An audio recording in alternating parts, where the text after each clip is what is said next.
नमस्कार, आप देख रहे हैं डीसी न्यूज इंडिया और मैं हूं आपके साथ दिव्या। हमारी इस खास पेशकश में मैं आपका स्वागत करती हूं। हमारे साथ मौजूद है महाराष्ट्र राज्य के उत्तर भारतीय संगठन के कार्याध्यक्ष जयप्रकाश सिंह जी। जयप्रकाश सिंह जी, आपका समय देने के लिए हमें बहुत बहुत शुक्रिया। इस खास प्रोग्राम में आपका बहुत बहुत स्वागत है। तो इंटरव्यू शुरू करने से पहले आप कोई क्वेश्चन मैं पूछना चाहूँगी शुरुआत में कि आपकी जो उत्तर भारतीय संगठन है इसका मेन उद्देश्य, मेन मोटो मैं कहूँ या फिर उद्देश्य क्या है इसका? मेन उद्देश्य यही है कि शिवसेना पार्टी जी ये तो 1966 से बना है, लेकिन हमारे नेता उप मुख्यमंत्री शिंदे साहब 4 साल हो गया अलग होकर के अपनी ताकत पर दोबारा भी जीत के आ गए जी और सरकार में शामिल हुए। और उनका ये है कि गरीबों के लिए न्याय की लड़ाई लड़ा जाए, महिलाओं के लिए लड़ा जाए, युवा के लिए, सीनियर सिटीजन के लिए, और अपनी पार्टी को घर घर तक, जन जन तक पहुंचाया जाए और हर आदमी को उसका सुविधा फायदा दिलाया जाए। इसलिए उत्तर भारतीय समाज को भी वो उनके दुख दर्द में शामिल रहते हैं और इस बहुत प्यार से इस समाज को आगे बढ़ाने का काम करते हैं।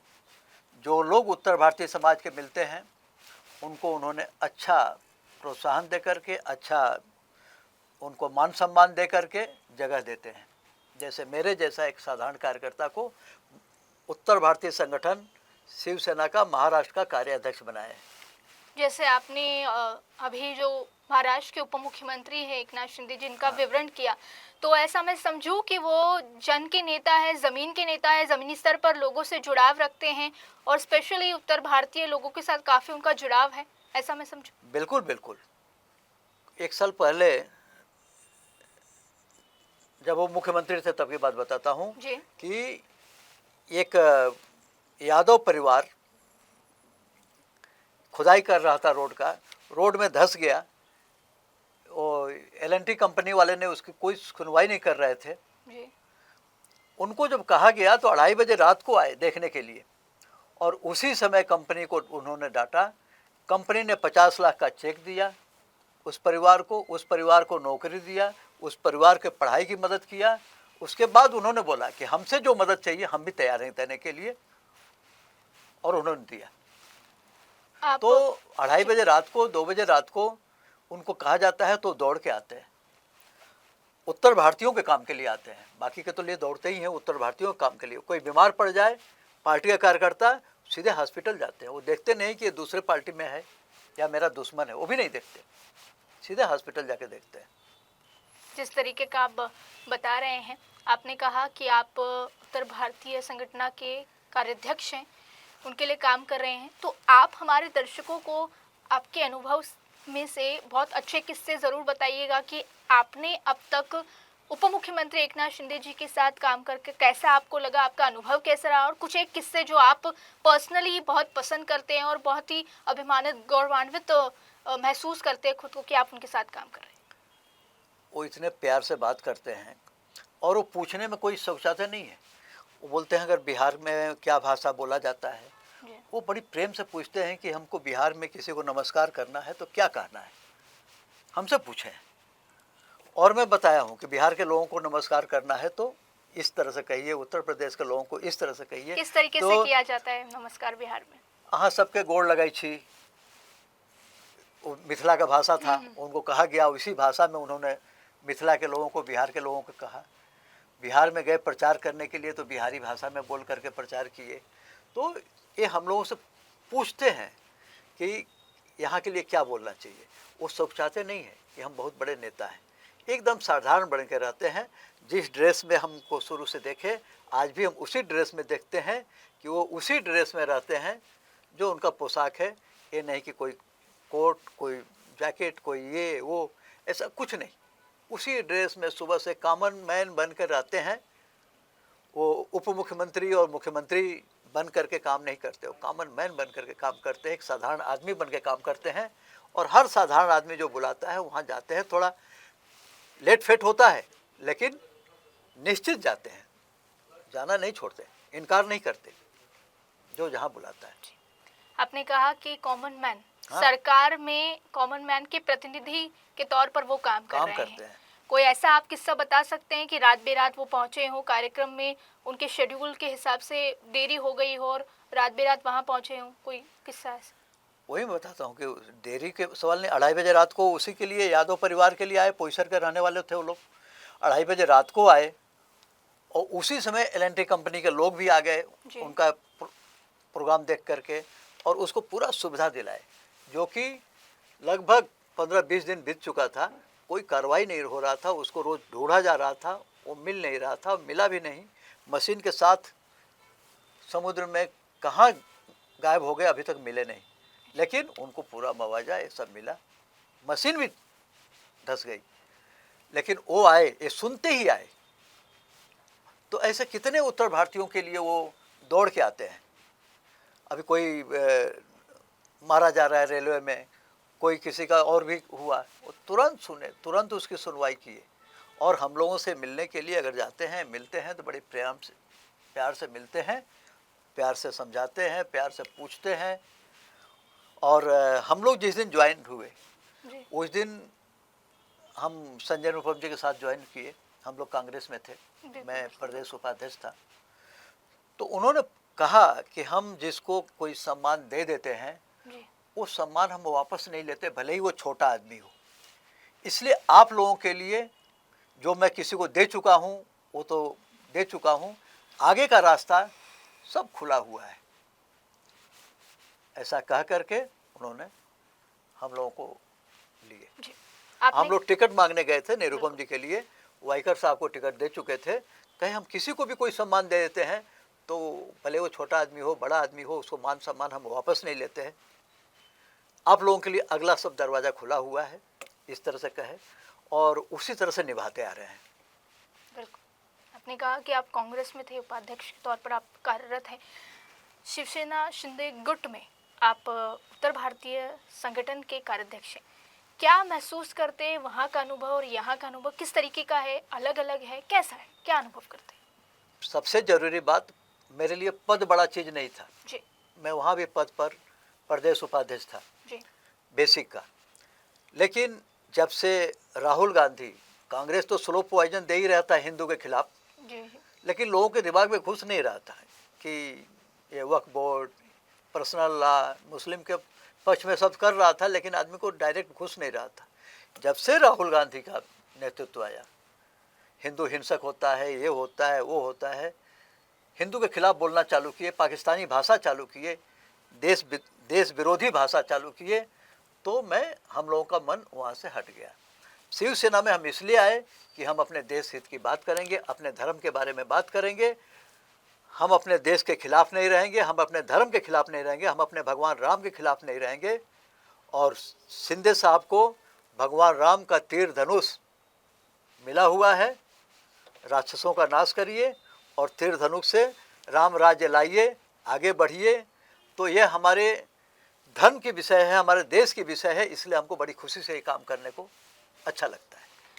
क्या ये मैं समझूं कि आने वाले समय में यही तीर धनुष महाराष्ट्र की गति की एक निशानी होगी, जिस तरीके का नेतृत्व है, जिस तरीके के नेतृत्व में आप काम कर रहे हैं? 100% यही तीर धनुष महाराष्ट्र के पूरे देश में मजबूती से काम कर रहा है। अभी हमारे शिंदे साहब गए थे 1.5-2 महीना पहले, 20 स्टेट के शिवसेना के प्रमुख लोगों से मीटिंग किए, संगठन बढ़ा रहे हैं। और मोदी साहब, अमित शाह से इतनी अच्छी उनका रिलेशन है कि लगता है कि जिस तरह से वो लोग शिंदे साहब को मजबूत कर रहे हैं, जो भी उद्धव ठाकरे के गुट के लोग टूट के आ रहे हैं, चाहते तो बीजेपी अपने पास ले लेती है, लेकिन शिंदे साहब को बोलती है अपने पास रखो। अभी भी बहुत सारे उनके एमएलए टूट के आने वाले हैं, बातचीत चल रहा है, वो भी शिंदे साहब के पास ही कि आप रखो। तो अगला मुख्यमंत्री शिंदे साहब बनने वाले हैं। और मोदी जी और अमित शाह शिंदे साहब को बहुत मान मर्यादा देते हैं, और इसलिए दोनों पार्टी बीजेपी और शिवसेना मिलके राम राज्य पूरे देश में लाएगी, हिंदू राष्ट्र पूरे देश में लाएगी। एनडीए की सरकार तो सब जगह चली रही है, उसी एनडीए में शिवसेना शामिल है, और हर प्रांत में भी इसकी वर्चस्व बढ़ेगा।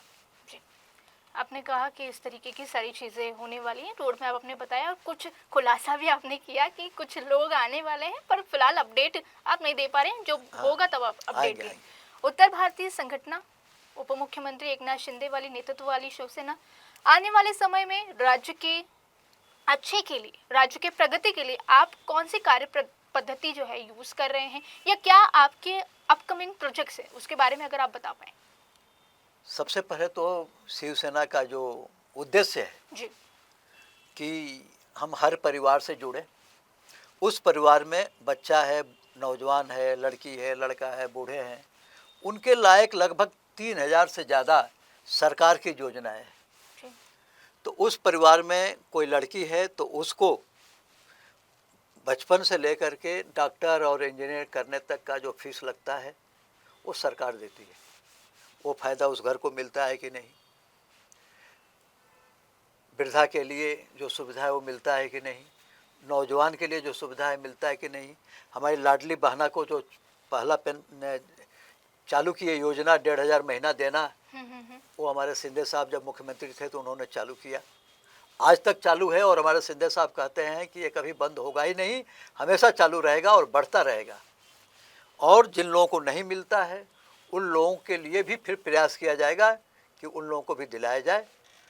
तो ऐसे कोई छूटा होगा तो ये सब घर घर जा कर के हर आदमी को सरकार का सुविधा दिलाने का काम शिवसेना कर रही है। अभी SIR चल रहा है, हम लोग प्रयास कर रहे हैं कि हम लोग जिस यादी में रहते हैं उस यादी में कितने लोगों का SIR में नाम जुड़ गया, कितने लोगों का नहीं जुड़ा, कितने लोग उत्तर भारतीय उसमें हैं, कितने लोग महाराष्ट्र के हैं, कितने लोग दूसरे प्रांत के हैं, कितने लोग हमको वोट दे सकते हैं, कितने लोग हमको वोट नहीं दे सकते हैं।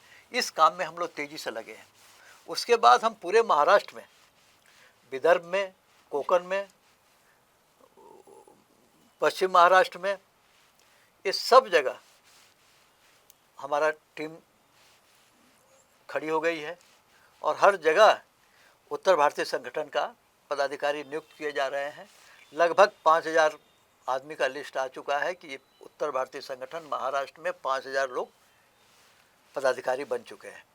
आपने कहा कि डोर टू डोर कैंपेन चल रहा है, हाँ, चल रहा है। स्पेशली SIR जो है उससे लोगों को अवगत किया जा रहा है और ये शिवसेना पूर्ण रूप से कर रही है। उसकी डेट अब 17 तारीख तक बढ़ गया है, अगस्त में जी 17 तारीख तक बढ़ा दिया गया है।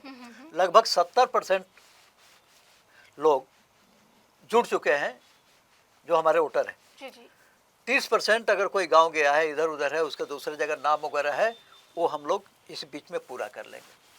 आपने कहा कि सर लाड़की बहन योजना, ये वो योजना है जो काफ़ी चर्चाओं में रही और अभी भी चर्चाओं में है।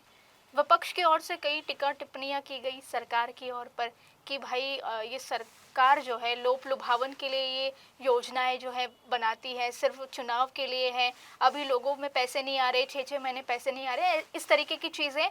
मैं नहीं कह रही हूँ, विपक्ष कह रहा है, किस तरीके की चीज़ें सामने आ रही हैं और आप क्या कहना चाहेंगे इस पर, कार्याध्यक्ष हैं आप। विपक्ष तो पहले ही कह रहा था कि लोग बंद कर देंगे, तो ये कर देंगे, वो कर देंगे, लेकिन शिंदे साहब ने बोला है कि ये कभी बंद नहीं होगा। सवाल यह है कि जब साल का फंड बनता है तो उस फंड में जोड़ा जाता है, उसके लिए थोड़ा बहुत लेट होता है। वो केंद्र की योजनाओं में भी लेट होता है, स्टेट की योजनाओं में भी लेट होता है, लेकिन ये कभी बंद नहीं होगा। और इसका अनुभव जो एक साधारण महिला जो पति उसका कमा के देता है उस पर अपना खर्चा चलाती है, लेकिन कोई पति जो अगर दारू पीने लगता है, अपने पत्नी को कोई पैसा नहीं देता है, उसको ये जो पैसा आता है उससे उसका घरेलू खर्च, उसको एक हिम्मत बढ़ता है, उसको एक मान सम्मान बढ़ता है। वो एक अपने परिवार में खड़ी है कि मेरे पास भी कुछ है और हमारा लाडला भाऊ एकनाथ शिंदे साहब ने हमको भेजा है। वो अपने गर्व से कहती है अपने पति को, अपने परिवार को, कि हमको भी, हमारे हाथ में भी कुछ पैसा आता है, जिससे कभी गैस का चूल्हा बंद हो गया, गैस की चूल्हा खरीद सकती है, कभी बच्चे का फीस घट गया, बच्चे का फीस भर सकती है, कभी भाजी नहीं है, कभी कुछ ऐसा छोटा मोटा सामान नहीं है, उससे वो अपने घर का काम कर लेती है, जो उसको आज तक नहीं मिलता था।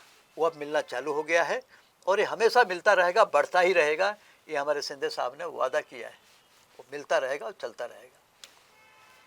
महाराष्ट्र के अगले चुनाव में शिवसेना शिंदे गुट का नेतृत्व कहाँ तक आपको बढ़ता हुआ नजर आ रहा है? ये अंतिम सवाल है मेरा। जो भी 5 साल बाद चुनाव आएंगे, कहते हैं कि चुनाव की तैयारियां पहले से ही चालू हो जाती हैं। अभी चुनाव हुए हैं, आने वाले चुनाव में शिवसेना शिंदे गुट का किस तरीके का वर्चस्व रहेगा, आप क्या सोचते हैं इस बारे में? देखिए, पूरा देश हिंदू राष्ट्र की तरफ बढ़ रहा है जी। और हिंदू राष्ट्र दो ही है पार्टी, बीजेपी और शिवसेना। शिवसेना वो बाठा नहीं जो मसाल लेकर के आग जलाने का काम कर रहा है। तीर धनुष वाला शिवसेना, शिंदे साहब का शिवसेना, जो भगवान राम का तीर धनुष लेके चल रहा है। और जहाँ जहाँ आतंकवादी हैं, जहाँ जहाँ देशद्रोही हैं, उनको समाप्त ऐसे ही होते जा रहे हैं और देश हिंदू राष्ट्र की तरफ बढ़ रहा है। और शिंदे साहब, बीजेपी, मोदी साहब और अमित शाह जी मिल करके महाराष्ट्र में इस बार जितना सीट देख रही हैं उससे भी ज़्यादा सीट आएगा। लोकसभा में भी जो लोग भरमा दिए कि 400 पाएंगे तो ये संविधान बदल देंगे, ये कर देंगे, वो भ्रमित किए, तो वो भ्रम लोगों का टूट गया है। 400 पार तो हमको लगता है अब ये हो रहा है। धीरे धीरे हर पार्टी के लोग हिंदू राष्ट्र बनाने के लिए जुड़ रहे हैं बिना इलेक्शन के। तो इलेक्शन में तो 400 पार से ज़्यादा ही हो जाएगा, उसमें कोई दो राय नहीं है। और पूर्ण रूप से भगवान राम का तीर धनुष लेकर के राम राज्य का स्थापना पूर्ण रूप से हो जाएगा, भारत में हिंदू राष्ट्र बन जाएगा। तो बहुत बहुत जो मुसलमान हैं यहाँ, जी। उससे कोई दिक्कत नहीं है, हमारे पार्टी को भी नहीं, शिंदे साहब को भी नहीं। लेकिन वो मुसलमान देश के लिए हैं, देश के लिए काम कर रहे हैं, वो हमारे अपने हैं। लेकिन कुछ हिंदू हैं, राहुल गांधी जैसे नकली हिंदू, जो देशद्रोही बने हैं, पाकिस्तान के लिए काम कर रहे हैं, आतंकवादी के लिए काम कर रहे हैं। तो ऐसे लोग हिंदू भी होकर के इस देश के खिलाफ हैं। इसलिए कोई जात हमारा दुश्मन नहीं है। जो देश से द्रोह करता है, जो हमारे धर्म से द्रोह करता है, वो हमारे खिलाफ है। तो आप कह रहे हैं कि जो देश के हित में ना हो, जो हमारे धर्म के हित में ना हो, हम उनके हित में नहीं। हाँ, जो नहीं है राम का वो नहीं है किसी काम का। जो राम का नहीं वो किसी काम का नहीं। तो बहुत बहुत शुक्रिया। उत्तर भारतीय के अध्यक्ष जयप्रकाश जी हमारे साथ मौजूद थे। बहुत बहुत शुक्रिया, आपसे बातचीत करके बहुत अच्छा लगा। बहुत बहुत शुक्रिया। अभी के लिए बस इतना ही। देखते रहिए DC न्यूज़ इंडिया।